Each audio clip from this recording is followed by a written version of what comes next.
Okey, hari ini kita akan masuk ke chapter 2. Kali ini kita look into introduction sikit-sikit lah. Sebab chapter 2 ni kalau kita tengok kepada, saya tak pasti nanti dengan yang saya share tu sama ke tidak. Yang saya share tu yang the latest lah. Yang ni yang sebelum tu tak pasti ada update tak, tapi asli lebih kuat sama. Okay? Tapi saya tak go through 100% kepada nota tu, tapi as a guideline you will refer dan nama and out in the details. Tapi kita akan ada additional from the previous chapter, apa nama from the previous semester, nanti ada additional information yang saya rasa perlu belajar, perlu ambil maklum lah, especially bila you nak bekerja nanti. So some of the information, especially the guideline, very important.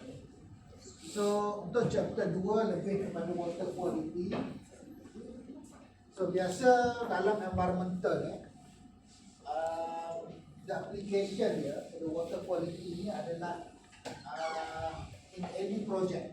Kalau kita bekerja sebagai engineer nanti di tempat bina, ataupun you as a consultant yang duduk di site, monitor the progress work by the contractor, ataupun you bekerja di mana-mana industri lah, kilang dan sebagainya yang related to the generation of the wastewater.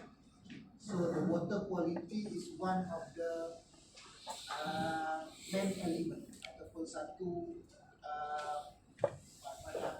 indicator ataupun satu monitoring yang wajib. Okay?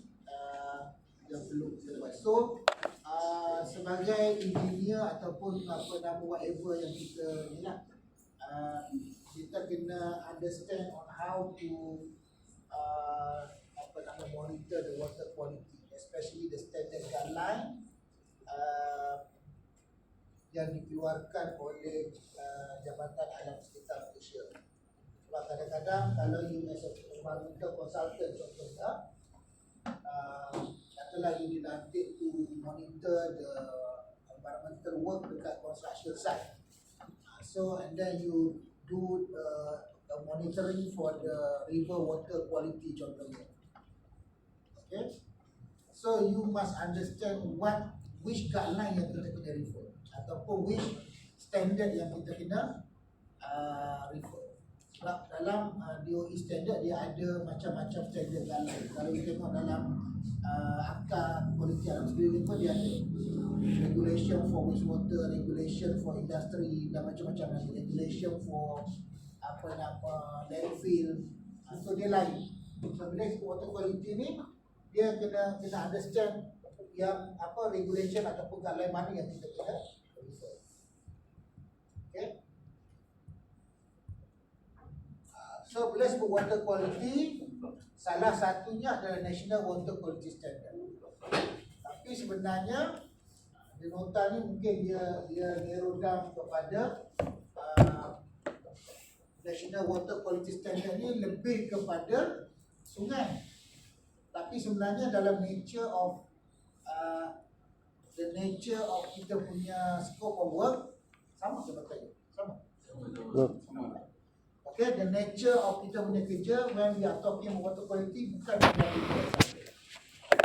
Sebab kita akan involve dengan wastewater daripada industri, wastewater daripada landfill dan sebagainya.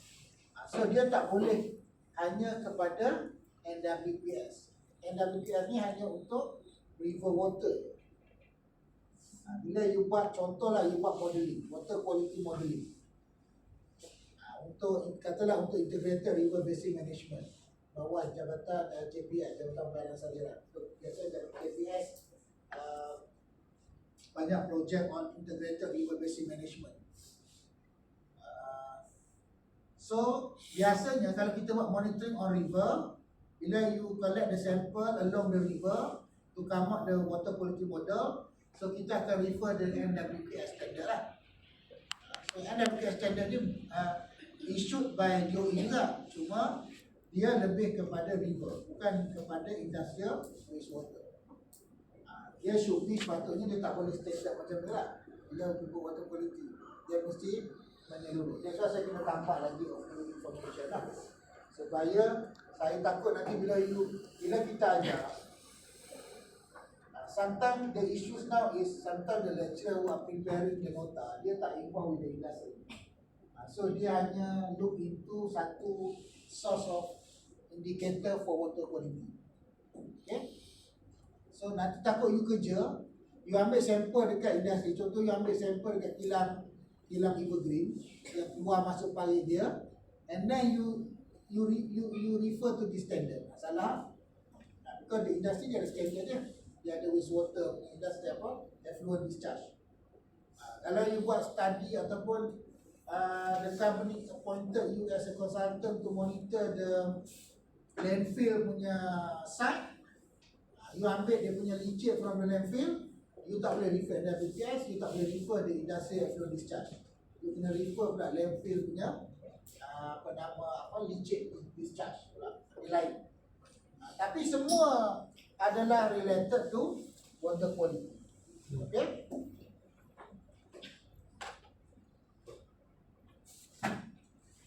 In the technical term, that is one characteristic water relation to guideline value what's suitable for human consumption. Okay, that is water quality punya definition lah. Tapi bukanlah itu sahaja definitionnya. Whatever yang you faham tentang water quality kan, itu betul lah tu. Tak semestinya itu adalah orang kata the ultimate ataupun the right definition for water quality. Tak perlu hafal lah. Apa yang you faham tentang water quality air, kan? You jawab je lah. Tak semuanya ikut ayat yang sama, nanti nak balik hafal macam baca Quran kan? Tak payah. Cerita berdasarkan you punya pemahaman. Itu saya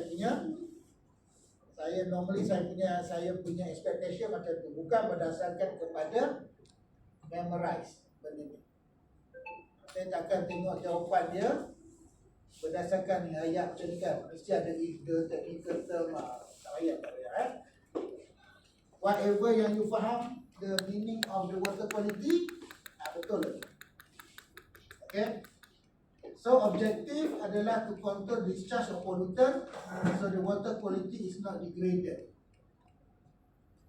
Sebab tu saya kata tadi, dia refer to the standard and WPS, tapi the objective to control the discharge. So the standard is not only NWPS lah, because the discharge is not only orang kata in the river. Of course the discharge goes to the river, tapi the quality of water itu is not only in the river. Because we do the monitoring, ada monitoring in the river yang sampel dalam sungai. So you compare to the MPS. Ada monitoring on water quality, you ambil istilah. So itu dah tak boleh ada MPS. Itu adalah influent industrial effluent discharge standard. Okay? Dia kena faham. Sebab bila you ambil sampel, you nak come up with the report to submit to the DOE, kan? You kena betul-betul faham. Atau standard guideline untuk industri pula dia ada dua, A, B. Standard A, standard B. Kena faham pula. Nanti kita tengok dari satu. Saya kena terang yang tu dulu. Kena faham. Baru kita tak nak nanti you bila buat PSM ke ataupun you kerja so you salah refer. Sebab tu kadang-kadang bila for example saya buat monitoring untuk Evergreen, nanti saya akan hire the accredited lab. Kata okay, you accredited lab, tolong ambil sampel. Dekat Evergreen kita ada 16 sampling point. Sekeliling kilang tu kita ambil 16 sampling point. Yang keluar dari kilang. Nanti lab akan tanya kita, okay, sekarang ni untuk Evergreen saya nak refer standard mana? Dia akan tanya kita. Even kita as environmental consultant, tapi normally yang collect the sample adalah accredited lab lah. Because just hanya recognize the accredited lab. Maksudnya lab yang ada apa nama ISO. Dia tak boleh buat kat Hitachi, tak laku.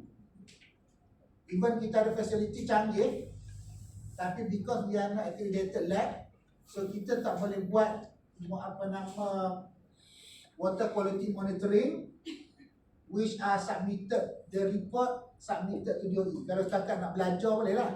Macam kita nak belajar, you nak buat PSM, nak buat PhD, nak buat master, boleh lah guna kita facility. Tapi untuk you submit to the DOE, dia tak boleh lab university, tak diiktiraf. Because dia akan ada the issues terkait dengan law and regulation lah.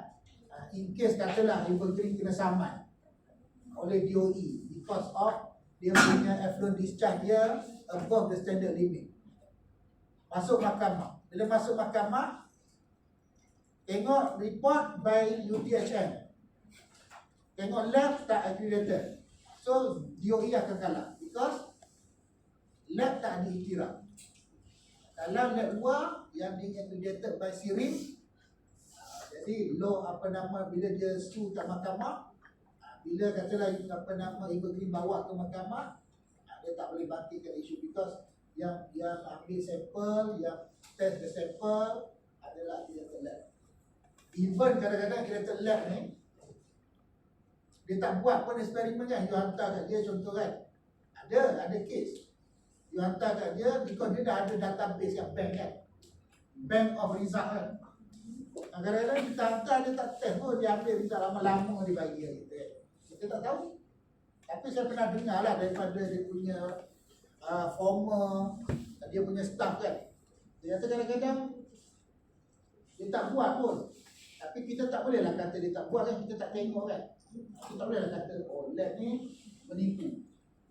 Lagi tak nampak dia boleh kata, even pekerja dia kata betul macam tu. Okay? Tapi tak boleh kata dia buat, salah lah kan, kita tak nampak. Saya benda tu berlaku lah. Okay? Okay, so the use of water macam-macam lah. Municipal use, agriculture, industrial, rural use. Kalau you pergi yang municipal tu macam yang kita lah, untuk drinking, untuk apa kan, municipal lah, untuk apa, kegunaan seharian kita. Okay, sometimes untuk agriculture tu irrigation, lepas tu industrial, dan juga rural use ni actually sama juga, rural dengan municipal tempat je kan. Bagi saya rural use tu macam tak kena lah. Dia ada tiga je, satu municipal ni sama ada ataupun domestic use lah, biasa panggil domestic use kan.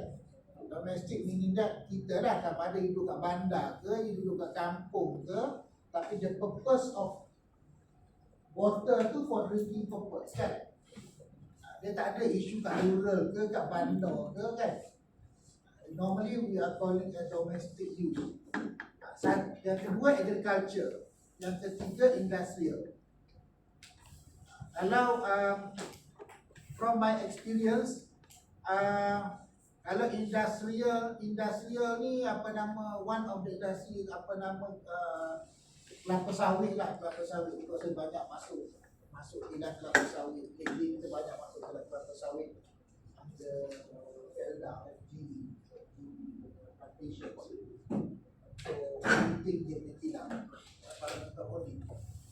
Untuk kilang sawit, dia source of water dia ambil daripada sungai. Dia tak guna apa nama air daripada, because to operate dia punya boiler. Because boiler dia tu untuk generate the electricity. So dia guna air. So air dia tak pakai air pipe SAJ ke, dia tak pakai, dia become mahal kan. So macam mana cara dia for the industrial use ni? Normally dia akan tap the water from the river, because the source of water from the river tu free kan. Nanti dia akan masuk ke dia punya own water treatment, a very simple water treatment, because only for the boiler punya application lah, untuk industri. Di situ dia akan treat, tapi the treatment dia tak adalah sampai air yang diterik itu boleh minum, tak adalah. Dia sampai suitable for boiler punya application. Because dia tak critical. Ada some industries, food industries contohnya, of course dia perlukan daripada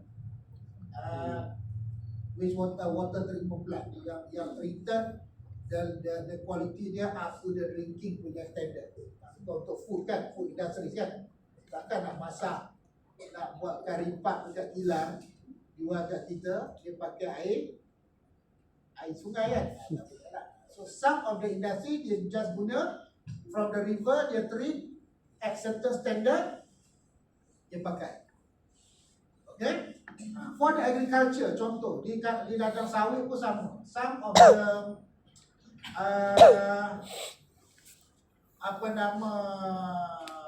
kilang sawit, dia ada the treatment of wastewater dia, because the process for untuk extract the oil daripada sawit tu, dia akan guna air, especially waktu dia steam dia punya sawit tu kan.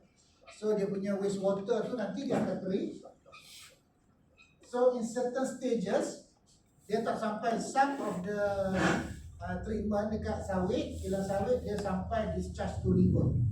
So bila dia discharge to river, meaning that the quality of dia punya wastewater tu mesti meet dia punya certain regulation ataupun after discharge punya standard.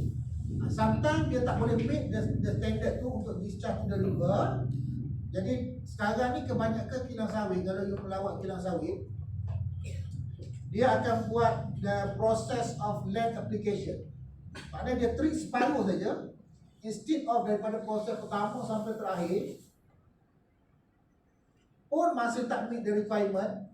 Jadi dia, the way sekarang yang dibenarkan oleh DOE, dia akan treat separuh sistem saja, sampai facultative.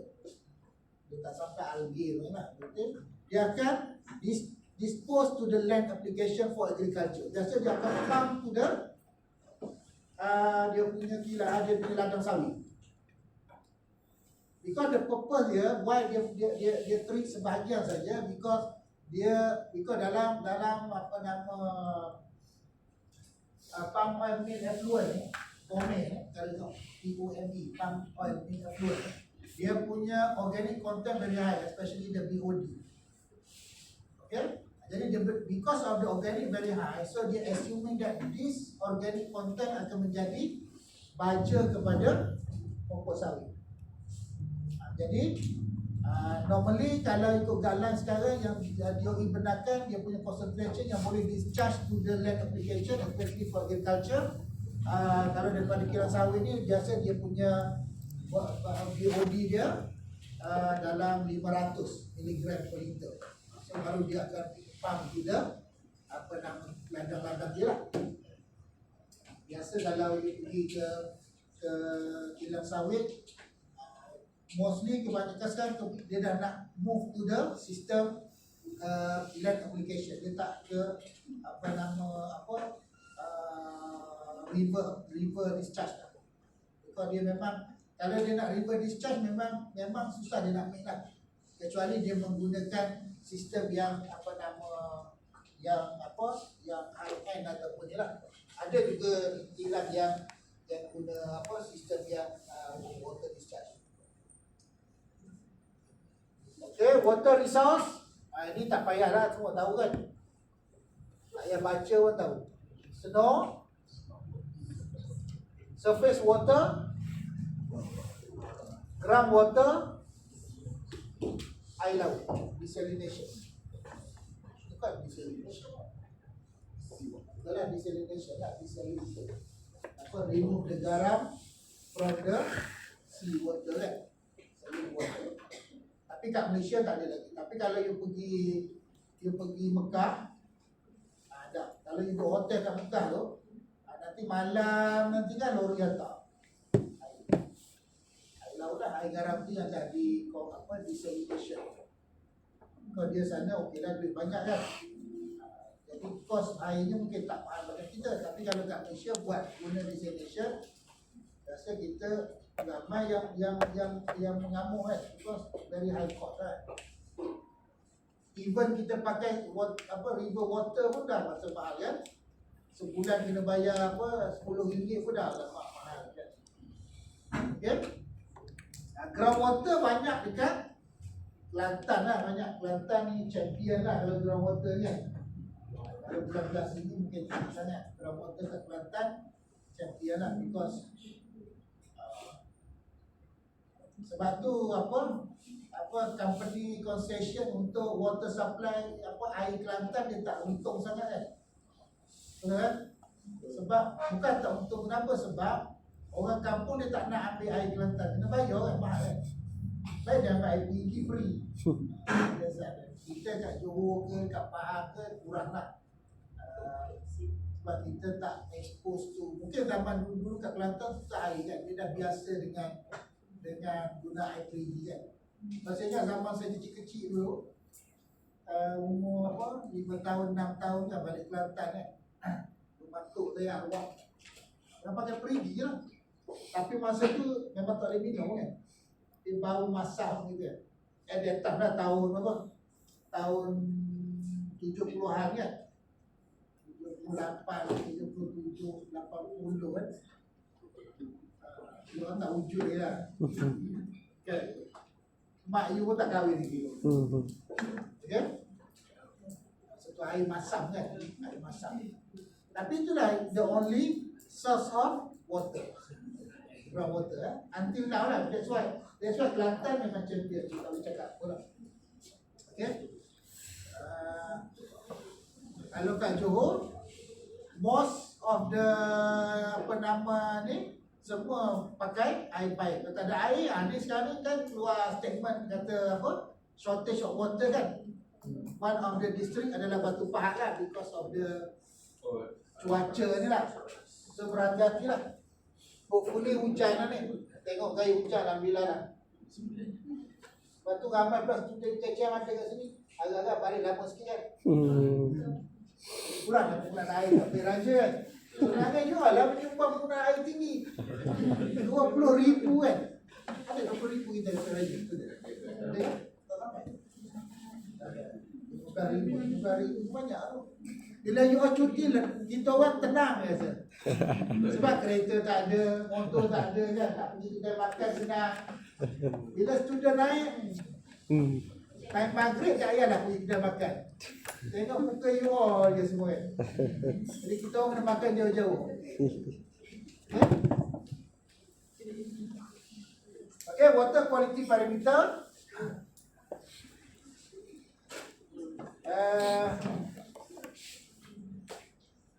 Kita ada chemical, biological, microbiological. Itu that's the parameter dia lah, yang biasa kan. Okay. Kemudian dia punya source of pollutant, water pollution, type of pollutant lah, source of pollutant. Okay. Bukan water pollution je. Okay. Dia ada dua, satu point source, satu non-point source.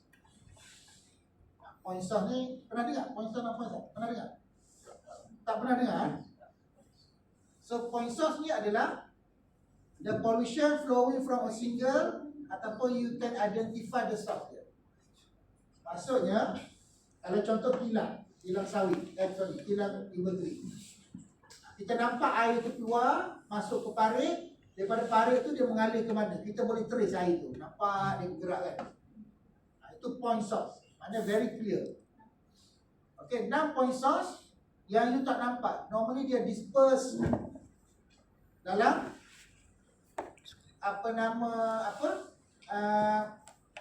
permukaan, bukan permukaan lah, dia disperse di dalam tanah, dia tak nampak point dia. Biasanya kalau non-point source ni, biasanya dia related to the agriculture, especially fertilizer. Agriculture lah banyak. Biasa agriculture kan dia spray, dia punya baja dan sebagainya. So nanti fertilizer akan infiltrate, nanti akan disperse, so dia akan masuk ke dalam sungai. Sudah sungai tu kotor, kita tak tahu kan. Bila kita buat indicator, kita buat inspection, oh very high ammonia content dan sebagainya, nutrient dan sebagainya. So biasa yang susah untuk kita kontrol adalah 6 point source. Okay, 6 point source. Okay.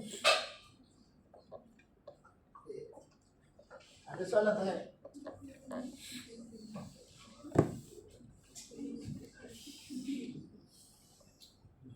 Okay, example of point source: oil and gasoline, solvent, toxin, poison, heavy metal, arsenic. Itu bukan point source kan? Itu type of pollutant kan? Ada example oil, gasoline, solvent itu adalah pollutant, bukan point source. Pollutant, solvent, heavy metal, kalau dia you tuang dekat tanah, dia disperse jadi point source juga. So the definition dia dah macam tak kena tu. Okay? Example of point source pollution: heated water cause the dissolved oxygen content in body of water to decrease result of fish. Dia sebenarnya tak semestinya point source kan. 6 point source juga akan decrease dia kontradik dia punya statement dia.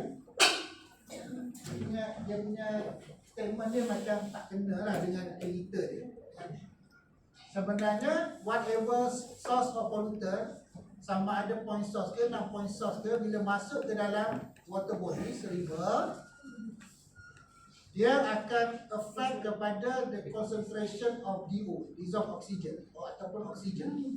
Tapi dalam air kita panggil dissolve lah, because oxygen tu dia larut dalam air. Okay, sebab tu kalau minum teh tarik bagus kan, because you trap the oxygen kan. Kondom macam tu lah. Okay, we need the dissolved oxygen ataupun oxygen dalam air. Lagi tinggi oksigen, lagi baguslah quality of water.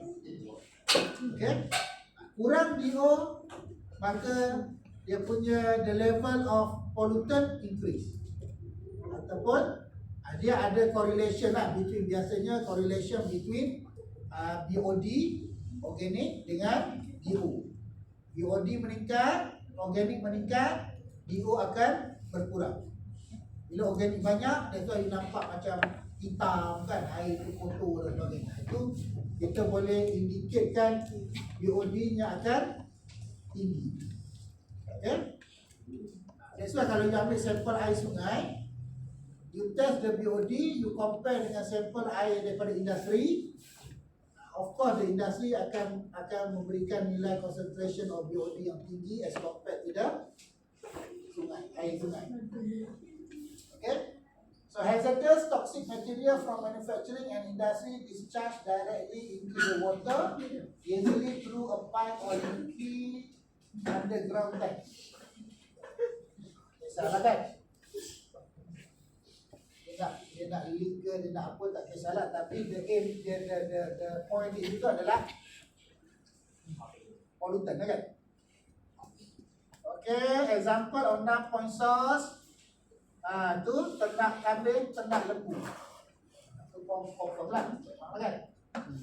Tapi kat Malaysia ni banyak lagi kalau kita tengok dari segi kita punya regulation. Kalau dulu industri macam contohnya kilang getah, kilang kelapa sawit, dia tak tertakluk kepada dia punya dulu dia tak ada environmental audit untuk control the quality of kilang tu in terms of dia punya environmental punya konsep. Tapi sekarang ni bila kita tengok industri-industri ni yang banyak menyebabkan pencemaran sungai, So the DOE, Jabatan Alam Sekitar, dia dah mulai enforce, masuk sebagai syarat. Okay, hilang macam ni, you kena buat environmental audit. Supaya kita tak nak you buat pencemaran kepada sungai, water bodies. Kalau dulu, kalau macam kilang kelapa sawit, setahun 2 kali dia kena audit. Awal tahun, tengah tahun, hujung tahun. Ada some of the kilang setahun sekali dia kena audit.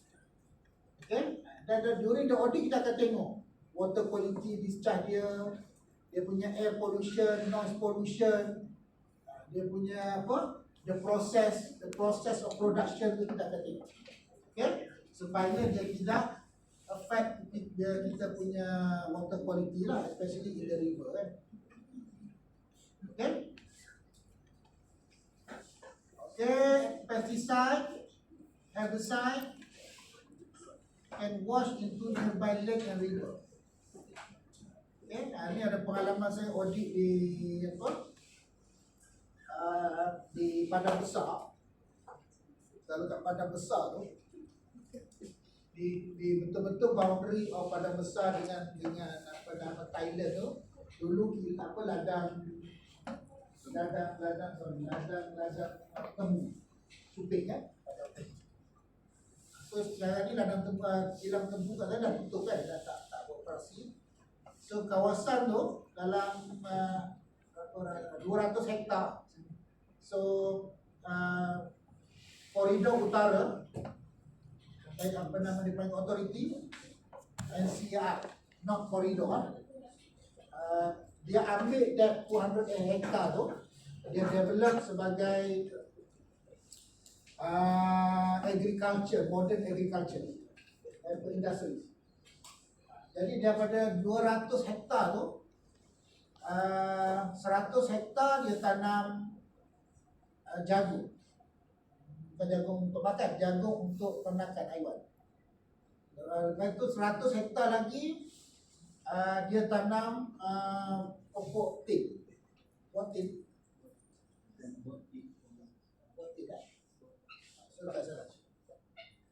So saya buat audit. Saya appointed sebagai auditor untuk kawasan tu lah. Bila melibatkan pertanian, the mindset of the farmers,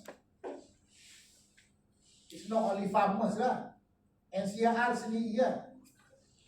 Okay, because that project subjected to EIA, Environmental Impact Assessment.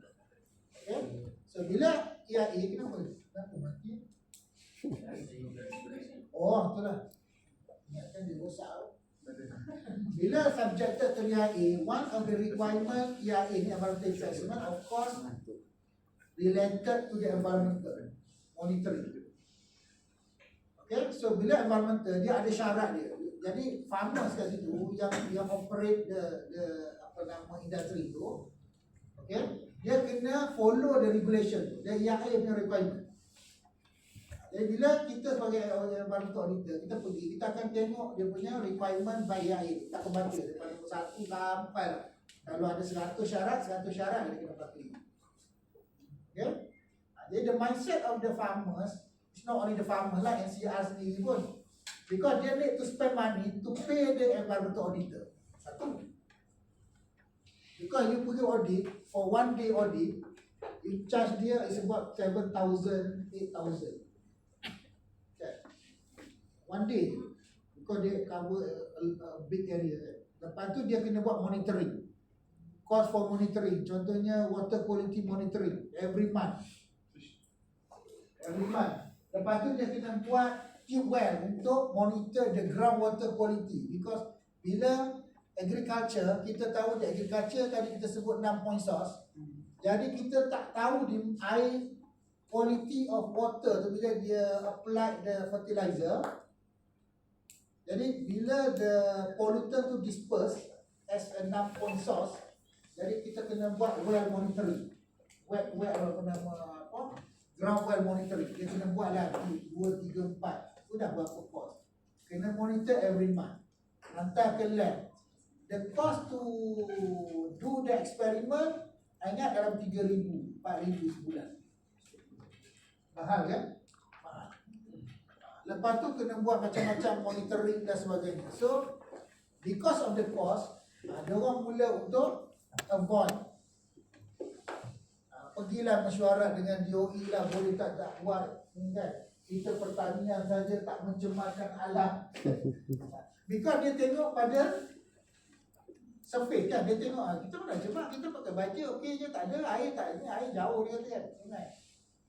Tapi apa nama yang jadi masalahnya DOE pun sama juga kadang-kadang. DOE Perlis lah. DOE Perlis pun layan juga. Yang dia tanya saya, dia kata apa nama, dia suruh saya buat audit, dia kata bagi finding audit kepada dia nak buat justification untuk sama ada nak dipertimbangkan boleh ke tidak robot daripada buat monitoring. Saya cakap pada pengarah dia mana boleh, dia kata ya mestilah ikut kan. Masalah tu kadang-kadang kita dah ada IAA, dah diluluskan IAA, kata mesti buat monitoring environmental. Kadang-kadang enforcer daripada DOE sendiri pun kata kita boleh pertimbangkan. Sama lah mana-mana. Kadang-kadang kita terlalu follow the request by the industry. Itu masalah. Kan? Itu masalah. Tapi saya enforce pada DOE supaya tak boleh stop lah. Tak tahulah itu susah macam mana, belum keluar lagi. Tapi bila ditanya pandangan saya, memang saya tak benar lah. Even agriculture, because the justification the agriculture dalam syarat IAA dia kata guna organic fertilizer. Company mesti mengguna hanya organic fertilizer. Dia tak ada syarat. Tapi bila kita buat inspection, tak ada organic fertilizer kan. Semuanya apa nama fertilizer chemical. Sebab organic fertilizer kita tahu dia tak boleh sama dengan, dia tak mampu nak beat chemical kan, dia takkan sama. Kita pun faham tak logik. Bila kita pergi inspection dah ni pasal sorok-sorok kan, dan kita nampak itu baja kan, otak kita baja ayam campur ni, baja tai lembu campur, tak ada kan. Bagi tak jumpa baja lembu kan. Tapi because of the requirement syarat betul cakap organik, tapi dia tak akan guna organik kan. Macam tu lagi dia nak buat kan. Kita dah tahulah macam mana industri ni bermain kan. Okay. So animal waste mania can be a source of nutrient. Ni tai lembu kan, tai ayam dan sebagainya. Kalau kat Malaysia kalau kita tengok ada juga industri yang bagi kita kritikal tapi tak ada enforcement. Contohnya apa? Hari-hari you jumpa benda tu. Kat Pai Raja pun banyak. Apa agak-agak? Kandang lembu. Kandang lembu okey lah, kandang lembu. Ya industri yang banyak, Pai Raja, Taman U ada, macam-macam ada. Taman U pun banyak. Cisco. Ha? Cisco. Apa agak-agak? Kapal Raja Cisco. Car wash. Car wash belum ada lagi law and regulation to enforce dia. Tapi rasa kalau mula ada nanti semua terduduk. Sebab kalau tengok car wash dia pakai chemical. Kat mana air tu pergi? Semua masuk parit, semua ke sungai. Sebab tu dulu, zaman dulu sungai kita dari segi pollutan dalam sungai dia lebih kepada color, BOD, COD. Tapi sekarang elemen-elemen lain tu dah masuk. Yang you nampak air tu jernih, tapi dia kotor. Air kalau buka nampak jernih macam nak minum kan, tapi sebenarnya dia polluted by the heavy metal. Macam tu lah. Because all the sabun, shampoo, wax dan sebagainya semuanya chemical. Tapi tak ada regulation. Setakat ni belum ada. Hopefully akan ada lah. Kan? Sebab sekarang bermaharaja lela educator kan. Should be, kita dah propose juga lah pada government supaya look into at least di car wash punya apa nama ni, dia ada treatment yang individual treatment dia. Dia bukan direct discharge to the river. Paling tidak dia collect masuk satu simple treatment kan, yang orang kata low cost punya treatment system, baru dia discharge keluar. A very simple, supaya at least adalah satu mitigation untuk remove all the heavy metal dan sebagainya yang ada dalam. Tak tahulah, hopefully in future mungkin akan, bila dah serius akan ada lah kan. Tapi government ni biasalah Malaysia kan, selagi belum ada yang mati sebab tu dia tak akan buat lagi lah. Okay, itu Malaysia punya style. Dia sama lah macam isu Sungai Kim Kim kan. Sebelum tu tak ada orang mati, tak ada orang apa, okey je diam ni kan. Orang dispose dia punya toksik tu dekat sungai, campak je okey je. Sampailah isu di Sungai Kim Kim dekat Johor, ramai orang yang sampai cacat sampai sekarang kan. Kalau you baca paper, barulah dia punya pengarah JAS kena tukar, dia punya pegawai-pegawai kena tukar 24 hours because of kurang enforcement. Okay, sekarang barulah strict sikit. Okay, sebab dari isu. Kalau tidak tak ada. Kadang-kadang pegawai-pegawai di JAS ni kan bukan orang level apa yang profesional pun. Dia orang biasa kebanyakan pegawai JAS ni dia level diploma je. Diploma dia panggil penolong pegawai alam sekitar. Tapi dia punya power dia kita pun kalah. Dia instruct you kan, you pun buat macam ni, you buat macam ni, dia tak ada. That's why sekarang ni kalau you nak bagi ceramah, macam saya nak bagi ceramah berkaitan dengan law and regulation, sekarang ni JAS tak bagi, dia tak bagi konsultan bagi ceramah kepada industri related to the law and regulation oleh yang di bawah Jabatan Alam Sekitar. Padahal kita mengajar law and regulation kan. Dalam saya mengajar subjek environmental management, saya mengajar few subjek dalam wastewater design contohnya. Kita ajar law and regulation, air pollution law and regulation, wastewater discharge, industrial discharge. Dia kata ni orang JAS dia tahu. Tapi orang JAS sendiri dia tak implement, dia pun tak praktis dekat industri. Macam kita, macam saya contoh, kita praktis because kita environmental consultant, certified environmental consultant, kita certified environmental auditor. Jadi benda-benda tu memang kita kena tahu. Kita baca everyday, kita monitor on site kan. Macam JAS dia tak buat, dia baca dokumen saja. Okay? Sebab kenapa? Sebab because nanti dia akan buat training ataupun seminar on the regulation, nanti dia charge. Dia nak buat duit. Lepas tu dia letak bawah dia punya kelab staff dia. Okay? Okay, NWQS classification of river. Kan kita buat tadi, bila NWQS only for the river. Okay? So we classify the water quality based on NWQS. Dia ada apa? Kelas 1, kelas 2 nanti kita tengoklah. Jadi mungkin dia ada, saya tak baca ni. NWQS by the Department of Environment to identify problem area, develop appropriate strategy for water quality management. Okay, tapi saya ada pengalaman lah bila sebut NWQS ni, because sungai, the owner of the river adalah JPS, Jabatan Pengayaran Saliran. Okay, JAS bukan owner of the river, tapi JAS mengeluarkan garis the standard guideline untuk identify sungai tu tercemar ke tak tercemar. Tapi the scope of responsible sungai adalah di bawah bidang kuasa JPS. So oleh kerana sungai di bawah bidang kuasa JPS, ownership by the JPS, jadi dia pun pasang dia punya station to monitor the water quality. Setiap tahun nanti dia akan present, pengarah-pengarah negeri ni akan present ke ketua pengarah.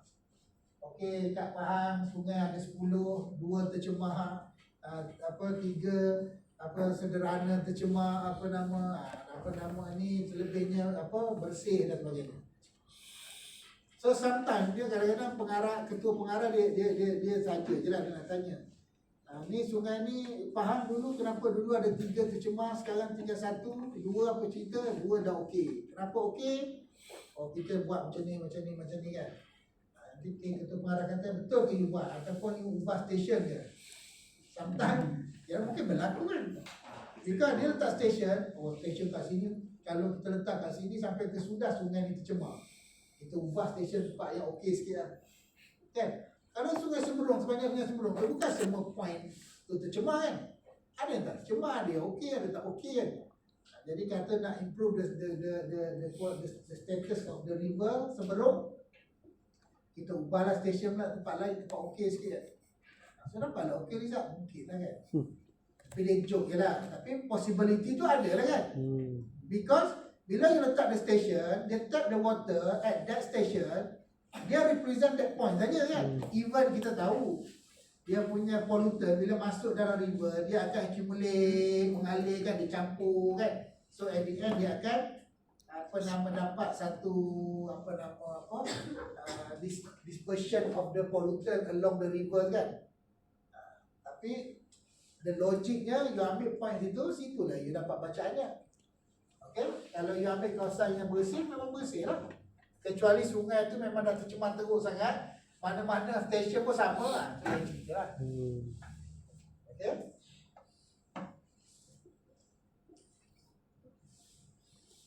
Important to maintain high quality level for natural water. Therefore, the DOE has set up the minimum quality standard reflect its beneficial use. Ni dia punya WQI dah. Kalau dalam pengiraan apa ni kita pakai WQI, Water Quality Index. Kalau river lah, you jangan pula you ambil air dekat kilang, you ambil baca lepas tu you come up with WQI, tak boleh. WQI hanya dalam river saja. Okay, sekarang ni saya tengah buat satu projek di bawah IRBM lah, Integrated River Basin Management Project di Sungai Rompen dengan Sungai Pontian. Under JPF punya projek lah. Projek tu berapa juta? Ingat dalam 3 juta lah projek. Tapi bukan saya lah, saya hanya 4 water quality modeling saja. The company, the consultant tu dia appoint saya untuk develop water quality modeling untuk sungai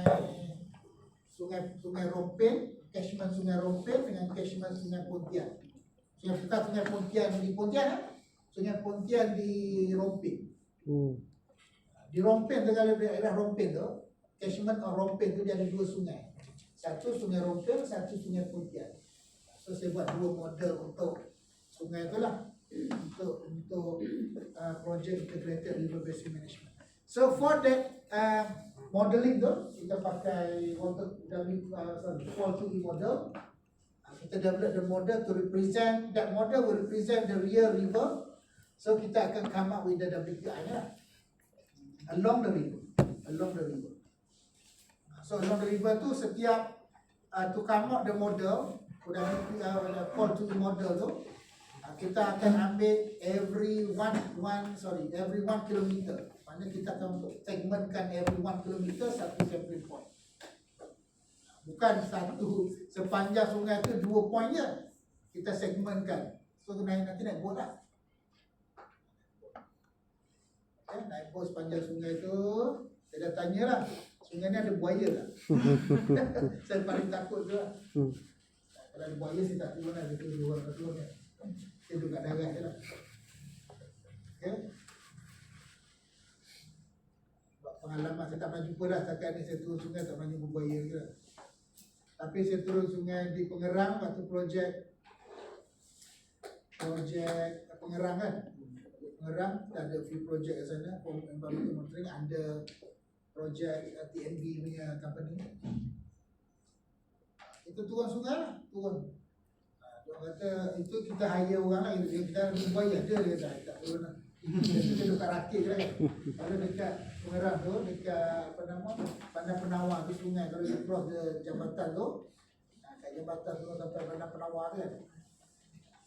Sungainya besar kan. Because dia punya transmission line tu cross the river. Jadi tak nak kita akan mudik sungai tu. Okay? So kita akan ada kelas 1, kelas 2A. Tapi biasanya kalau kita buat dia punya apa nama monitoring, kita akan compare dengan the paling worst case, kita akan compare dengan 2B. 2B. Pertamanya kita nak, orang kata kalau kita tak adalah refer, okey kalau kita ambil sampel, kita refer kelas 1, memang payahlah nak jumpa. Kat Malaysia ni nak cari kelas 1 kan, memang tak ada lah. Okey, biasa 2A, 2B. Biasa 2B lah. 2B. Kita bandingkan bacaan kita dengan 2B. Jadi orang kata selamat lah sikit kan. Ataupun orang kata adalah dia punya ni. Sebab 2B tu masih okey lagi lah. Okey.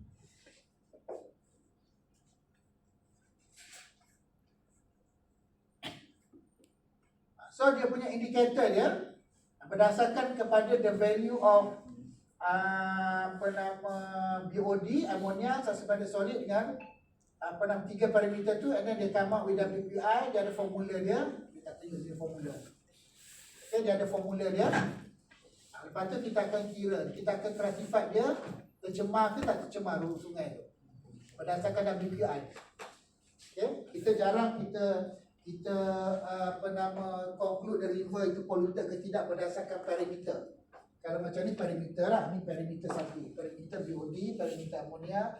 Tapi normally kita ambil kira WPI ni adalah represent 3 ni, dan juga satu lagi pH. Ada 3, 4. Dia ada dia punya parameter, ada formula dia, tak tunjuk dia.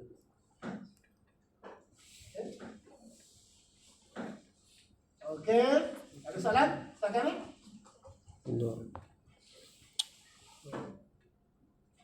Ada soalan?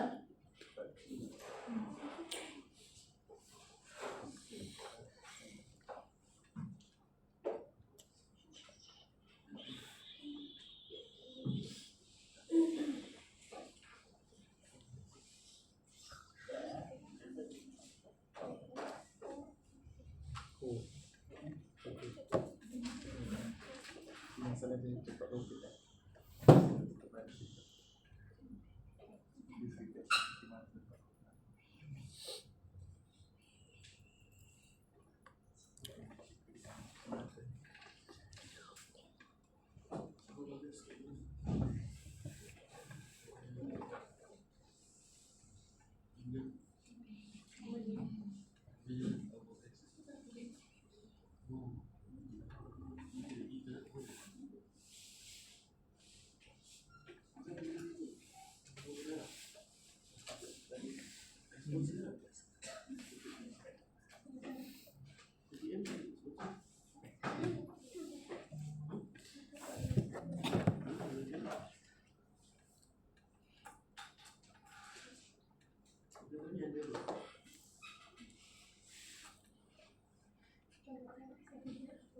Ada soalan? Faham? Ya, hebat-hebat lah kelas ni. Amin. Kali cakap boleh faham. Untuk Ingat raya. Ingat raya Okay. So water quality parameter ada physical, chemical, microbiology. Kita stop itu kejap. Kita tengok yang ini dah masuk kepada ni. Saya nak stop yang ni. Saya nak tunjuk yang file lain sekejap.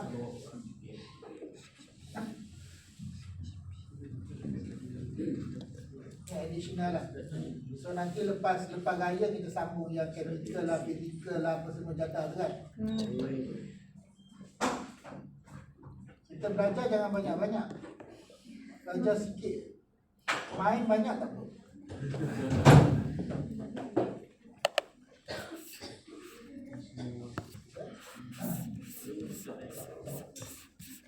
So ini adalah regulation selain daripada tadi NWPS, kita ada National Water Service Commission, SPAN. SPAN ni biasanya untuk water supply and wastewater. Kalau you nak design water supply treatment plant ataupun wastewater punya treatment plant, biasa kita akan refer kepada Suruhanjaya Perkhidmatan Air Negara, SPAN.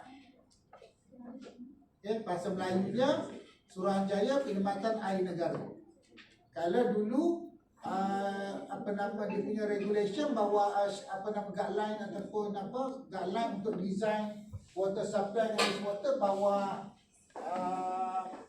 dulu bawa DOE. Tapi sekarang DOE tak nak ambil tahu, dia letak bawah SPAN. Okey, Suruhanjaya Perkhidmatan Air Negara. Jadi daripada situ nanti biasa kalau saya mengajar subjek wastewater design, saya akan guna dia punya guideline dia lah untuk design.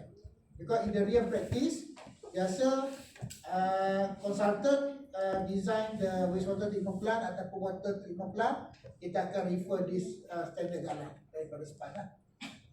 Okay. Kemudian kita ada Water Industry Service Act. Ini untuk orang kata water supply punya standard lah. Okay. Okay, lepas tu kita ada juga stormwater management manual. Dia bahasa Melayu ni MASMA. Manual saliran masalah alam. Kan Melayu nak diinggriskan dah jadi kelam kabut kan. Kita ni benda nama khas mana boleh inggriskan. Kan? University Tun Hussein of Malaysia. Malaysia University of Tun Hussein of mana boleh kan. Nama khas ni tak boleh ni. Orang kadang-kadang tak faham. Even you lahirkan dekat US ke UK ni, nama khas mana boleh tukar kan. Manual saliran masalah tak lah, manual saliran alam. Kau faham lah. Ini urban storm management manual, saya nak baca tak faham. Kan? Nama khas. Ya? Sebab tu kalau Universiti Tun Hussein of Malaysia, kalau you pergi mana-mana, you jangan mengada-ngada nak tukar. Tun Hussein on University yang macam-macam kan. Tak ada, dia tak ada tukar. Dia tetap nama Universiti Tun Hussein on. Dia tak boleh tukar. Sebab tu kalau macam saya kalau buat jurnal ke apa kan, publish jurnal ke, buat keynote speaker international ke, kita takkan ubah nama UTHM tu nama English kan. Malaysia of UTHM ke of Malaysia ke macam mana, tak ada. Nama dia tak berapa. Kalau dia tanya from where? Universiti Tun Hussein of Malaysia. Okey, faham lah. Ya. Nama khas. Mana boleh tukar? Okey. Cuba batu pahat. Nak ke Inggeris kan? Macam mana nak tukar Inggeris jadi? Dengar dia nak tukar Inggeris kan? Tapi orang tak faham. Where you come from? Batu pahat itu tukar stone apa kan? Memang kena stone lah kau. Tak payah nak tukar kan? Nama khas. Kita kena faham. So, kalau saya buang MASMA tu, saya letak Inggeris, you mesti tak pernah dengar kata pendatang apa kan? Tapi kalau MASMA mesti biasa dengar kan? Itu memang kita guna istilah MASMA. Manual Saliran Mesra Alam. Tapi Mesra Alam. Ataupun sekarang ni MASMA dah, dulu MASMA ni diguna pakai, ketika MASMA ni the owner dia adalah JPS, Jabatan Pengayaran Saliran. Especially untuk erosion sediment control. Okay? Erosion sediment control biasanya construction lah. Bila construction kita akan pakai MASMA ni. Because kita nak control the erosion, because of the land clearing. You nak buat construction kan, you buat kodok ni kan, ditolak semua. Jadi dia akan tertakluk kepada MASMA. Jadi bila you design untuk erosion sediment control, kita akan refer guideline MASMA. Tapi sekarang bila saya nak design untuk erosion sediment control, saya dah tak refer MASMA. Because sekarang ni the control of the erosion sediment dah letak di bawah Jabatan Alam Sekitar. So Jabatan Alam Sekitar bila dia ambil tanggungjawab untuk monitoring the erosion sediment control, jadi dia kata buat apa aku nak pakai JPL punya kan? Aku lagi hebat dia kata kan. Aku buat sendiri. So sekarang ni bawa JPS just dia pakai LBP2M2. Kalau you tengok you apa?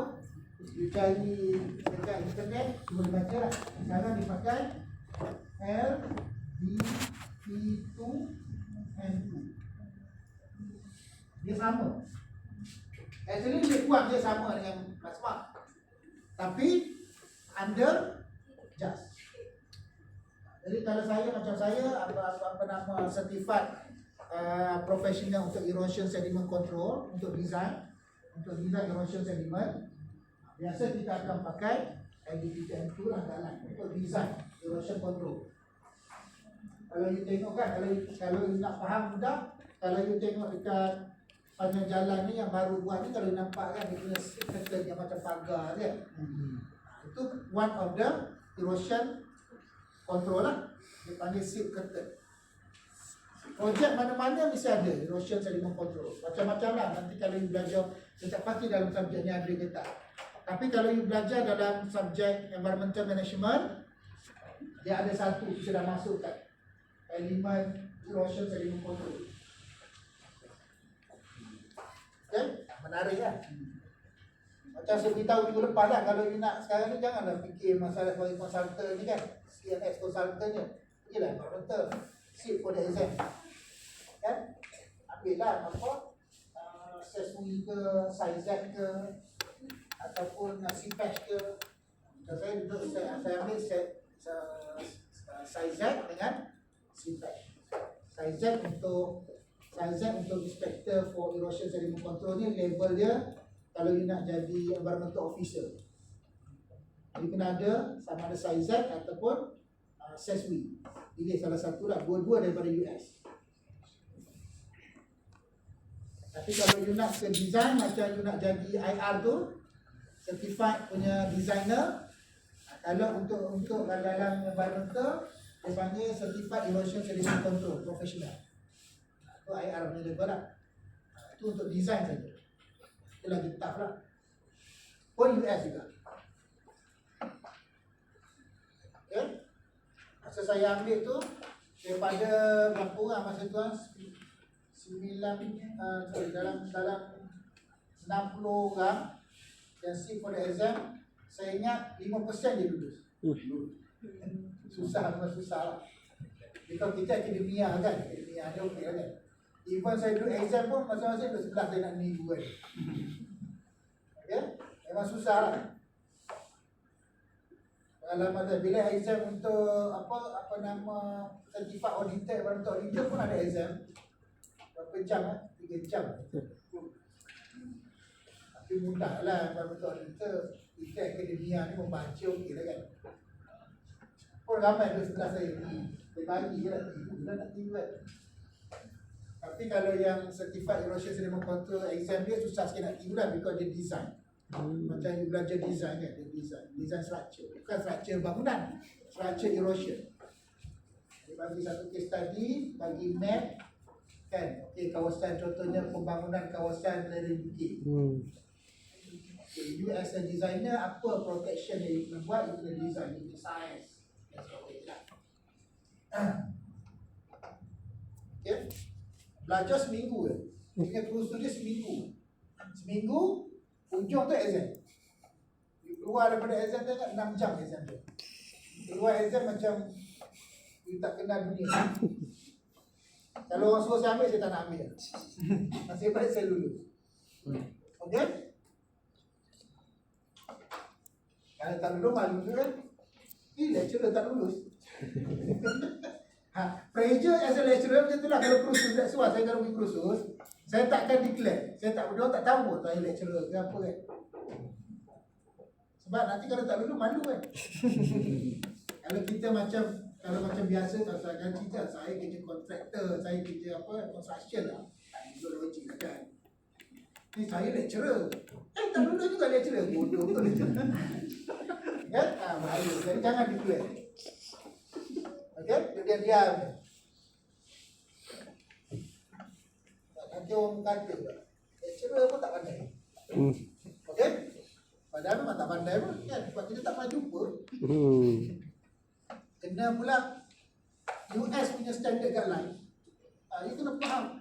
Ada satu yang exam tu, dia punya, kita kena baca regulation US. Even dia buat kat Malaysia, tapi because of dia punya module tu US, jadi dia punya standard dia, you kena faham standard US.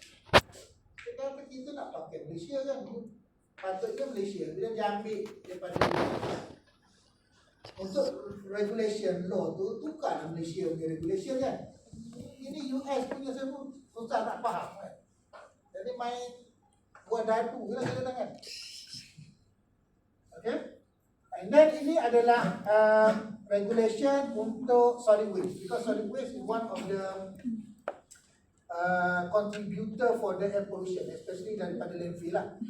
Landfill dia akan come up with the leachate. So leachate, kalau you baca paper banyak river pollution caused by the landfill. So dia ada solid waste and public cleansing management. Okay. Atau ada Environmental Quality Act 1974. Ini macam-macam lah dalam ni. Kalau Environmental Quality Act ni adalah kitab utama. Kalau you bekerja dalam bidang environmental consultant ke auditor ke, ini memang kena ada. Memang saya akan bawa mana-mana. Okay. Cuma dah kelas saya tak bawa lah. Okay. Kalau saya perlu audit, saya akan bawa. Because sometimes bila kita nak come up with the report, environmental audit report, kita kena stated kan. Okay, kalau you punya kilang tak fulfill the regulation nombor berapa dan sebagainya. Dalam regulation pula kita kena tengok pula regulation, contoh lah Clean Air Regulation. Kita punya kilang, you punya kilang tak meet the requirement of Clean Air Regulation 2014. Section mana? Kita kena stated pula. So that's why kena bawa kitab pula. Okay? Kita tak hafal pun. Tapi kita tahulah, kita tahu sini kita tahu dah section mana, kita tahu apa. Okey, National Water Survey Commission tadi, Suruhanjaya Air Negara. Tak payah bacalah, ini dia punya tunjuk-tunjuk je lah. Masing-masing dah lapor, saya cakap banyak ni macam nak pergi bazar cepat. Okey. Regulate buat, apa yang tak payah. Ini boleh baca lah sini. Nanti saya akan share juga slide ni untuk get knowledge lah kan. Jadi boleh goreng-goreng kan. Water survey, detail ni boleh baca. Ini jabatan perkhidmatan air sisa. Tapi sekarang dah banyak bawa span lah. Okay, National Water Survey tadi. JID, JPS lah. Jabatan Pengairan Saliran. Dia ada MASMA, tadi kita dah bincang. Sekarang ni yang pakai MASMA, JPS je lah. Kalau construction, kalau you tengok dalam EIA ataupun EMP report yang saya baru prepare, EMP report untuk projek jalan tu, saya baru submit 2 minggu lepas. Kita design guna tak pakai MASMA, kita pakai LDP2M2 lah. Dia tak nak dah, dia just, dia kata no, you have to follow kita punya regulation. Tak nak guideline daripada ni. Dia, bukan game dia kan. MASMA, dia tak nak go to detail lah. Nanti because yang ni nanti, dia akan belajar nanti dalam subjek hidrologi. apa subjek? Hidrologi. Bukan hidrologi. Ada satu subjek yang kita design as Water design. Water design. Dah belajar? Belum kan? Ni water design kan ada. Last semester saya ajar water design, tapi saya tak ajar mas-mas, saya ambil yang dia first part tu orang hidrologi yang ajar water resource. Saya ambil yang environmental, part environmental macam solid waste, water supply design, waste water. Itu memang saya punya bidang lah. Kalau yang ni, yang mas-mas ni, dia orang hidrologi. Dia tengok pada hidrological punya aspek. Tapi kalau LPT M2 ni dia dah melihat kepada design, okey, saya okey. Dia lain sikit. Ya? Tengok you punya minat you lah, ataupun you punya intention nak ke mana. Yang tu pernah tahu tadi. Tadi sama, solid waste management sama, nanti baca detail lah. Okey. Akta-akta jangan hafal, nanti ada yang gila. Okay, banyak akta, rules and regulation, order. Kalau nak hafal, yang ni saya tulis sikit lah ni. Okay, yang ini adalah, ni menata apa? Ni sewage, wastewater. Kalau yang wastewater, kalau you tengok itu ada A, B. Apa A, apa B? Point Ha? A, point B. Iyalah point A, point B. Masa bila industri, dia kena make A, masa bila dia kena make B. Bukan kita minta. Ya. So A ni kalau hilang hantar daripada water intake ataupun water supply kan. Kena ingat dulu. Bahasa mudah je. Tak payahlah bahasa teknikal kan. Saya bagi ceramah apa? Kita hari ni ceramah. Saya bagi apa nama seminar dekat industri. Minggu lepas. Dia punya partisipan dia bila saya tanya background dia, seorang bidang ni, alam management tu, alamat. Cerita tentang saya punya seminar tu on pollution, environmental pollution. River, water and noise. Yang datangnya because dia kilang-kilang ni, dia hantar dia punya personel dia. Because dia nak claim HRDF punya duit capital kilang, dia akan bayar pada HRDF. Dia nak claim balik duit tu, dia kena hantar personel dia untuk attend kursus. So dia tanya background, cerita tentang technical. Yang datangnya management. Alamak, saya kata, jadi saya nak cerita, saya tak boleh cerita technical. Saya cerita bahasa orang kampung lah, bahasa mudah nak faham kan. Kalau cerita dengan you all ni tak apalah, you technical. Jadi kalau partisipannya mostly daripada berapa orang kita, daripada 60 orang tu, saya ingat separuh daripada management. Jenuh saya nak terang kat dia orang teknikal kira faham kan. Okay? Macam you all ni saya tak terang, faham kan? Ini lebih mudah untuk saya. Okay? So yang ni kita dah bincang. Ini untuk sewage. Yang ni untuk tentang apa? Licin. Licin daripada, tahu licin apa? Pernah dengar licin? Itu melecet. Ini licin ataupun Melayu larut lesapan. Licin ni adalah wastewater yang terhasil di landfill. Bila sampah itu terurai, dia akan, bila dia kena hujan dekat landfill, dia terurai, lembut, mengurai, dia akan menghasilkan air. Air ni warna hitam. Okay? Yang you duduk belakang lori sampah tu, yang bau busuk tu bukan licin. Itu air bukan air sampah, tapi bila you makan air kan, you basuh-basuh, you pun dantuk sampah, you campur dengan air pipe, air yang bau busuk. Kan? Tapi yang licin ni because of dia menguraikan apa waste you tu, repot, terurai, dia akan menghasilkan air warna hitam. Dia tengok ada certain airnya warna baunya busuk, ada certain baunya bukan busuk, dia bau macam bau air kencing. Dia amonia tinggi. Warna hitam brown lah, brown. Hitam brown. Zaman saya buat PhD dulu, setahun saya main dengan air ni, hari-hari saya ambil, dia kalau dia masuk dalam botol macam ubat batuk. Ada sekali saya kena tahan polis. Sebab kita buat tong kan, tong besar tu, yang besar plastik tu. Dia ingat saya jual ubat batuk. Dia kata bukan cik, tong ubat batuk. Betul kan? Dia kata cik, hidu lah bau ni. Dia hidu bau air kencing. Kan dia dah cakap, tong ubat batuk. Tapi licin. Memang warna dia kalau tak gantung macam ubat batuk. Bau dia bagi saya dah wangi lah, sebab hidung saya dah tahun hari-hari batu kan. Cedok kat orang, cedok macam ni kan. Kalau jual pergi kiri kan. Itu saya kalau setakat bangkai depan-depan sampah ni standard je kan. Kita dah biasa setahun 2 tahun main dengan air sampah. Okay. Ini standard dia. Jadi boleh tengok lah. Ini industrial effluent. Okay, sama. Dia banyak AB lah. Nanti tengok. Tapi tak payah nak hafal lah. Okay. Gas emission. Ini dah cerita gas. Okay, tak payah lah.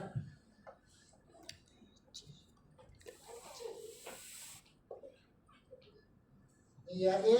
Nanti rasa ni yang ni nanti kita akan bincang topik akhir nanti ada sedikit. Saya sikit je ni. Yang A procedure pun saya sikit. Okay? Boleh? So saya rasa setakat itu saja untuk perbincangan hari ini. Tapi sebelum sekejap attendance. Aku tengah sejam sudah tidur. Mau belajar. Habis kan.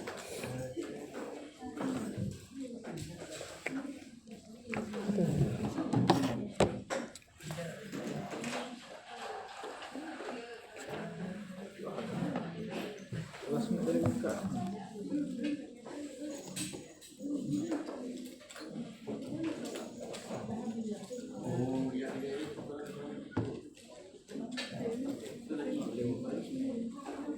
Boleh. Wato. Boleh.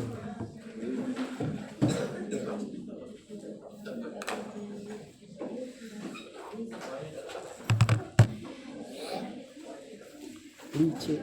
Licik. Licik.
Berapa bulan?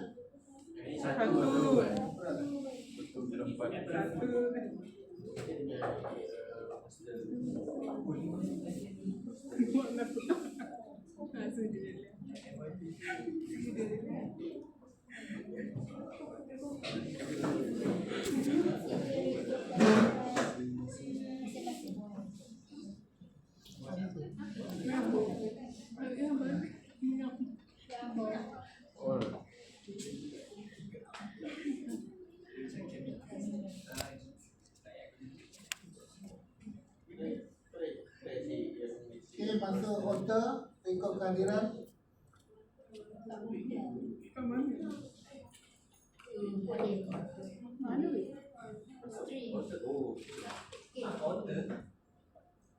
Hotel. Tekanlah, undi je tu.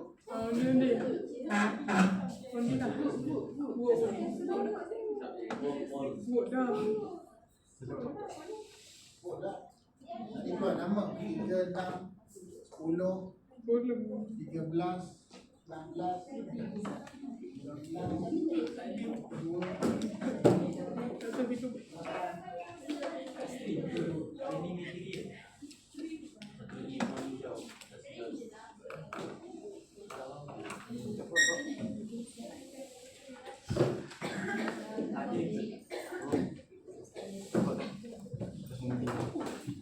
Ada pangkal.